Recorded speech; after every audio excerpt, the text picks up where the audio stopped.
Donald Trump just threatened Canada. Not quietly, not subtly. He threatened to block one of the most important trade routes in North America over a claim that completely falls apart under basic scrutiny. And here's the wild part. It's a bridge he once praised, a project he personally fast-tracked, and something the United States didn't even pay for. So why is he suddenly furious about it? Stick with me, because this isn't really about a bridge. It's about something much bigger and much more uncomfortable for Trump. And before we go any further, drop a comment telling us where you're watching from. Canada, the US, somewhere else? I want to see how far this story is traveling.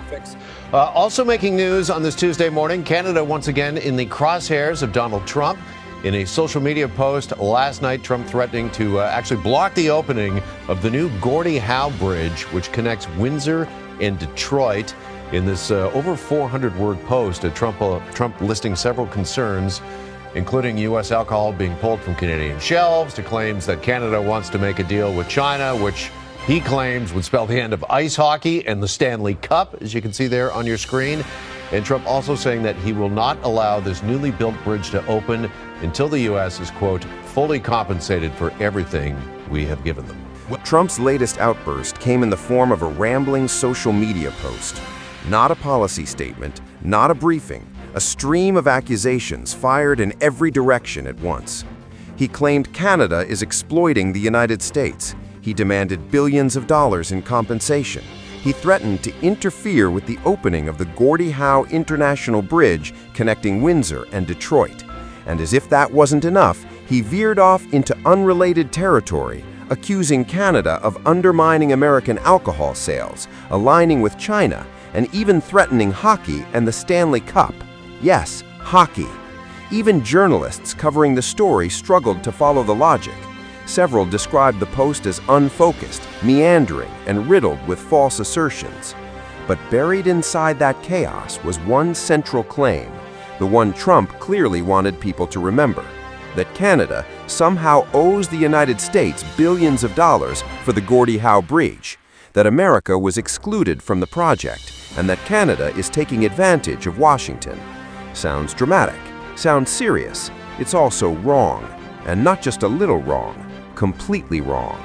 And here's where things start getting uncomfortable. Let's talk about the bridge itself, because once you understand the facts, Trump's entire narrative collapses. The Gordie Howe International Bridge is a massive infrastructure project linking Windsor, Ontario, and Detroit, Michigan. It's designed to relieve congestion, strengthen trade, and modernize one of the busiest commercial corridors in North America. And here's the key detail Trump left out. Canada paid for it. Not partially, not mostly. Canada covered 100% of the construction cost, more than $6 billion. The United States did not foot the bill. American taxpayers did not finance it. There is no outstanding debt for Trump to collect. Even ownership isn't what he claimed. The bridge will be jointly owned by Canada and the state of Michigan. And that's not some hidden clause buried in fine print. It's public knowledge from the start. American workers were involved in construction.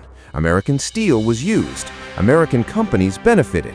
So the idea that America was shut out, that Canada took advantage, it doesn't survive 5 minutes of fact-checking. And here's the part that makes this even stranger. Trump knows this, because back in 2017, he personally fast-tracked the project. He publicly praised it. He called it vital for trade and economic growth. So ask yourself this, and really think about it. How does a project go from critical to American prosperity to Canada owes us billions without anything actually changing? Hold that thought.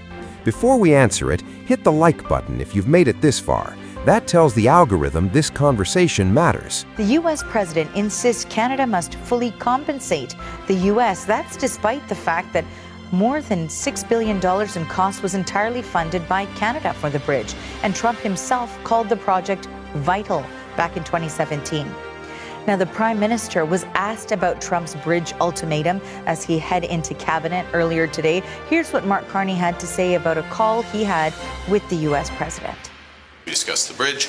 I explained that Canada was paid for the construction of the bridge, over $4 billion, that the ownership is shared between the state of Michigan and the government of Canada, and that in the construction of the bridge, obviously there's Canadian steel, Canadian workers, but also U.S. steel, U.S. workers that were involved. This is a great example of cooperation between our countries. When Trump's claims started spreading, Ontario Premier Doug Ford didn't hesitate. He didn't deflect. He didn't dance around the issue. He went straight for the receipts. Ford addressed Trump's claims one by one, calmly, directly, and publicly. Ownership? Shared. U.S. workers involved? Yes. U.S. materials used? Absolutely. American exclusion? Completely false. This wasn't spin. It wasn't partisan messaging. It was verification. And the more Ford spoke, the clearer it became that Trump's narrative wasn't just inaccurate, it was fragile. It depended on people not checking, on headlines moving faster than facts, on outrage outrunning reality. And then Ford said something that shifted the tone entirely. He warned against appeasement. He made it clear that Canada should not roll over in the face of baseless threats, that respect matters, that false accusations should not become the starting point for negotiations. This wasn't about confrontation, it was about boundaries. And if you're watching this thinking that sounds different from how Canadian leaders usually talk, you're not wrong. This was firmness without theaters, confidence without shouting. And it raised a bigger question. Why now? Why escalate this at all? Because the bridge wasn't the real issue. While Ford was dismantling the claims head-on, Prime Minister Mark Carney took a different route. No insults, no escalation, no social media theatrics. Carney responded with facts. He explained clearly that Canada paid for the bridge, that ownership is shared, that both Canadian and American workers participated, and that both economies benefit from its operation. But then he reframed the entire conversation. Instead of treating the bridge as a point of conflict, Carney described it as a symbol of cooperation, a reminder that cross-border trade works best when both sides act in good faith. This wasn't weakness, it was institutional maturity. Carney corrected misinformation without inflaming tensions. He defended Canadian interests without creating a spectacle, and he reaffirmed partnership without apologizing for it. And that contrast matters, because while Trump was escalating emotionally, Canada was responding strategically. And that brings us to the part of this story most people are missing. Trump's threat to block the Gordie Howe Bridge isn't just unjustified, it's economically irrational. The Windsor-Detroit corridor is one of the busiest trade routes in North America. Billions of dollars in goods cross it every year. Thousands of American jobs depend on it. Disrupting that flow wouldn't punish Canada first. It would hit Michigan, Ohio, the Midwest. Even Democratic leaders in Michigan publicly rejected Trump's claims and confirmed the bridge will open as planned. That's not ideology talking, that's economic reality. And when leaders from both sides of the border are saying the same thing, it's worth paying attention. So why push a threat that hurts your own economy? Why pick a fight you can't win on the facts? Because this isn't about economics, it's about control. The president says that the U.S. should have an ownership stake, that there was no U.S. content built in its production, and that U.S. workers weren't employed as it was built. The premier is saying this morning, none of that's true, that the ownership structure is such that Canada and the Michigan government own it, that U.S. workers were employed, and that U.S. materials were used in construction of the bridge. Now, he's saying more broadly, though, that his advice to the Prime Minister, to Prime Minister Carney, when it comes to this, is not roll over, to not give in to the president's demands. Let's hear from the premier again. This is my message to the Prime Minister and the people of Canada. This is not the time to roll over and let President Trump take advantage of us. Keep saying that we've taken advantage of the Americans, contrary to what I believe in. It's the other way around. For decades, the United States held enormous economic leverage over Canada. It was Canada's dominant trading partner. That imbalance shaped negotiations and limited Canada's options. But that dynamic has changed. Under Mark Carney's leadership, Canada has expanded trade with Europe, strengthened ties with Asia, reduced its exposure to political instability in Washington. In other words, Canada diversified, and as a result, American leverage declined. That didn't happen overnight, and it didn't happen by accident. It happened because Trump weaponized trade. because he undermined trust, because he turned partnerships into pressure points. So Canada adapted, strategically, quietly, effectively. And now, when Trump lashes out, the response isn't fear, it's facts. That loss of leverage, much of it self-inflicted, explains the tone of this latest outburst. These exaggerated threats aren't signs of strength, they're signs of frustration. They reflect an attempt to reassert influence that no longer exists. And when influence fades, volume increases. That's what we're watching. There's another layer to this that should worry everyone, not just Canadians. Observers have noted that Trump is increasingly surrounded by advisors who reinforce misinformation rather than challenge it. That creates a dangerous feedback loop. False claims become talking points become threats, threats become diplomatic crises.